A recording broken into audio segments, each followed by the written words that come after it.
At Caesarea there was a man named Cornelius, a centurion in what was known as the Italian regiment. He and all his family were devout and God-fearing. He gave generously to those in need and prayed to God regularly. One day, at about 3 p.m, he had a vision. He distinctly saw an angel of God who came to him and said, "Cornelius!" Cornelius stared at him in fear. "What is it, Lord?" he asked. The angel answered, "Your prayers and gifts to the poor have come up as a memorial offering before God. Now send men to Joppa to bring back a man named Simon who is called Peter. He is staying with Simon the tanner, whose house is by the sea." When the angel who spoke to him had gone, Cornelius called 2 of his servants and a devout soldier who was one of his attendants. He told them everything that had happened and sent them to Joppa. About noon the following day, as they were on their journey and approaching the city, Peter went up on the roof to pray. He became hungry and wanted something to eat, and while the meal was being prepared, he fell into a trance. He saw heaven opened and something like a large sheet being let down to earth by its 4 corners. It contained all kinds of 4-footed animals, as well as reptiles and birds. Then a voice told him, "Get up, Peter, kill and eat." "Surely not, Lord," Peter replied. "I've never eaten anything impure or unclean." The voice spoke to him a second time. "Do not call anything impure that God has made clean."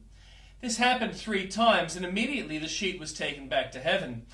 While Peter was wondering about the meaning of the vision, the men sent by Cornelius found out where Simon's house was and stopped the gate. There they called out, asking if Simon, who was known as Peter, was staying there. While Peter was still thinking about the vision, the Spirit said to him, "Simon, 3 men are looking for you. So get up and go downstairs. Do not hesitate to go with them, for I have sent them." Peter went down and said to the men, "I'm the one you're looking for. Why have you come?" The men replied, "We have come from Cornelius the centurion. He is a righteous and God-fearing man who is respected by all the Jewish people. A holy angel told him to ask you to come to his house so that he could hear what you have to say." Then Peter invited the men into the house to be his guests. The next day Peter started out with them, and some of the believers from Joppa went along. And the Old Testament reading. "My spirit is broken, my days are cut short, the grave awaits me. Surely mockers surround me, my eyes must dwell on their hostility. Give me, O God, the pledge you demand. Who else will put up security for me? You have closed their minds to understanding, therefore you will not let them triumph. If anyone denounces their friends for reward, the eyes of their children will fail. God has made me a byword to everyone, a man in whose face people spit. My eyes have grown dim with grief, my whole frame is but a shadow. The upright are appalled at this, the innocent are aroused against the ungodly. Nevertheless, the righteous will hold to their ways, and those with clean hands will grow stronger. But come on, all of you, try again. I will not find a wise man among you. My days have passed, my plans are shattered, yet the desires of my heart turn night into day. In the face of the darkness, light is near. If only the home I hope for is the grave. If I spread out my bed in the realm of darkness, if I say to corruption, you are my father, and to the worm, my mother or my sister, where then is my hope? Who can see any hope for me? Will it go down to the gates of death? Will we descend together into the dust? Then Bildad the Shuhite replied, "When will you end these speeches? Be sensible, and then we can talk. Why are we regarded as cattle and considered stupid in your sight? You who tear yourself to pieces in your anger, is the earth to be abandoned for your sake? Or must the rocks be moved from their place? The lamp of a wicked man is snuffed out. The flame of his fire stops burning. The light in his tent becomes dark. The lamp beside him goes out. The vigor of his step is weakened. His own schemes throw him down. His feet thrust him into a net. He wanders into its mesh. A trap seizes him by the heel. A snare holds him fast. A noose is hidden for him on the ground. A trap lies in his path. The terror startled him on every side and dog his every step. Calamity is hungry for him. Disaster is ready for him when he falls. It eats away parts of his skin. Death's firstborn devours his limbs. He is torn from the security of his tent. and marched off to the king's terrace. Fire resides in his tent. Burning sulfur is scattered over his dwellings.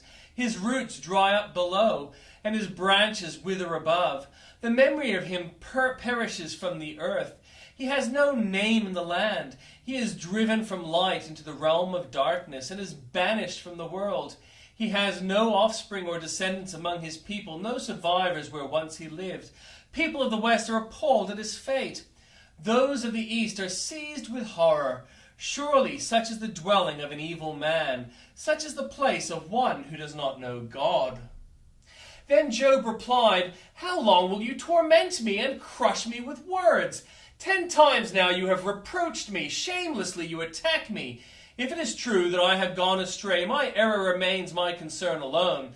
If indeed you would exalt yourselves above me and use my humiliation against me, then know that God has wronged me and drawn his net around me.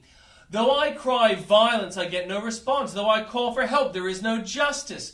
He has blocked my way, so I cannot pass. He has shrouded my paths in darkness. He has stripped me of honor and removed the crown from my head. He tears me down on every side till I am gone. He uproots my hope like a tree. His anger burns against me. He counts me among his enemies. His troops advance in force. They build a siege ramp against me and encamp around my tent. He has alienated my family from me. My acquaintances are completely estranged from me. My relatives have gone away. My closest friends have forgotten me. My guests and my female servants count me as a foreigner. They look on me as on a stranger. I summon my servant, but he does not answer, though I beg him with my own mouth. My breath is offensive to my wife. I am loathsome to my own family. Even the little boys scorn me. When I appear, they ridicule me. All my intimate friends detest me. Those I love have turned against me. I am nothing but skin and bones. I have escaped only by the skin of my teeth. Have pity on me, my friends, have pity. For the hand of God has struck me. Why do you pursue me as God does? Will you never get enough of my flesh? Oh, that my words were recorded, that they were written on a scroll, that they were inscribed with an iron tool on lead or engraved in rock forever.